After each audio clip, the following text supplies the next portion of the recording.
Madame, monsieur, bonjour. J'aimerais ça dissiper un malentendu. Il y a des gens qui pensent que moi, je suis pour la gratuité scolaire à l'université parce que je m'en calisse que les impôts soient élevés au Québec. C'est le contraire. Je suis un contribuable. Je suis écœuré de m'éventrer, moi, en payant des impôts élevés, puis j'aimerais ça d'en payer moins. Puis c'est pour ça, c'est justement pour payer à long terme moins d'impôts que je trouve que l'université devrait être gratuite. Parce que je pense, honnêtement, que si on avait plus de monde qui se formaient puis qui étaient capables d'occuper des emplois chèrement rémunérés, puis qu'on pouvait de cette manière-là éviter les pénuries de main-d'œuvre auxquelles on va être confronté dans quelques années, parce qu'il y a toute une génération en même temps qui va prendre sa retraite, puis parce qu'on va être moins nombreux en plus pour payer ces impôts-là, ben moi, je serais content qu'il y ait le plus possible de jeunes qui iraient à l'université. Même si on en perd seulement quelques milliers, ou quelques dizaines de milliers de jeunes inscrits à l'université à cause de l'augmentation des frais de scolarité, qui va être une augmentation de 75 des frais de scolarité. Même si on en perd juste quelques milliers, ben, c'est quelques milliers d'étudiants de moins pour financer tous les services publics qu'on a besoin de financer en payant des impôts élevés. Quand on pense qu'au Canada, il y a 42 des gens qui ne payent pas d'impôts parce qu'ils ne gagnent pas suffisamment d'argent pour pouvoir en payer, ben, c'est bien normal qu'on ait besoin d'en payer beaucoup quand on en paye. Si on était plus nombreux à avoir des salaires qui ont du bon sens, ben,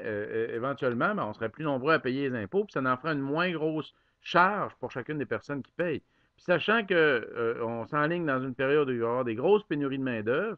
ben, je pense que ce ne sera pas une bonne idée que de se fier aux pays étrangers pour former cette main-d'œuvre-là, puis d'être obligé après ça de les faire venir ici, de se compliquer la vie pour vérifier si le diplôme sont valables, puis de se compliquer la vie pour intégrer ces gens-là sur notre marché du travail. Autant ouvrir grandes les portes de nos universités, puis former maintenant toute la main-d'œuvre dont on va avoir besoin, au moins dans les secteurs dans lesquels c'est prévisible qu'il va y avoir des pénuries de main-d'œuvre. Moi, je pense en tout cas que se priver d'une part de nos jeunes en facturant à l'entrée des universités une facture que certains d'entre eux ne seront pas capables de payer, je pense que c'est se priver d'un paquet de payeurs de taxes qui vont rapidement les rembourser le frais de scolarité avec les impôts plus élevés qu'ils vont payer plus tard. Donc, c'est pas parce que je m'en calisse de payer des impôts que je veux que les universités soient gratuites. C'est le contraire. C'est parce que je voudrais en payer moins d'impôts que je voudrais que les universités soient gratuites, de manière à ce qu'on soit plus nombreux à être des payeurs de taxes qui gagnent des salaires décents,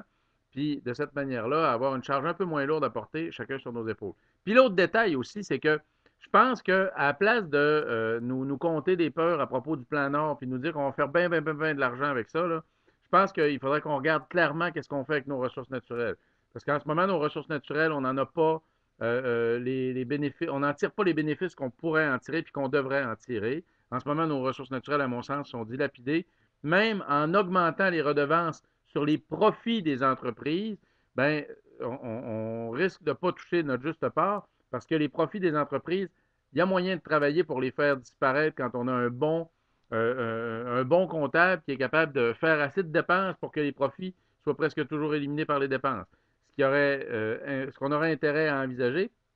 pour avoir notre juste part sur les ressources naturelles qui sont extraites de notre sous-sol, c'est non pas d'être payé sur les profits que les entreprises font, mais sur le tonnage de minerais qui sortent. Parce que si on était payé au tonnage, là, on saurait que les ressources naturelles, ben, on en tire notre juste part, puis qu'ils ne pourront pas nous faire une entourloupe avec leur livre comptable pour faire semblant qu'ils n'ont pas fait de profit en vendant nos ressources à une sous-entreprise à l'étranger qui va les sous-payer, une sous-entreprise qui leur appartient, puis avec laquelle ils vont aller chercher les profits en les déclarant à l'étranger, puis en déclarant ici des pertes pour qu'on ait besoin de les financer en plus pour qu'ils viennent nous voler nos ressources. Fait que,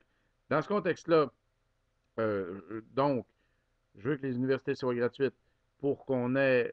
plus de gens bien formés qui vont pouvoir payer des impôts. Puis aussi, je pense que la bonne place pour aller chercher de l'argent pour payer les universités gratuites, c'est pas seulement dans les poches des contribuables et des étudiants, mais que ce serait aussi dans les poches des entreprises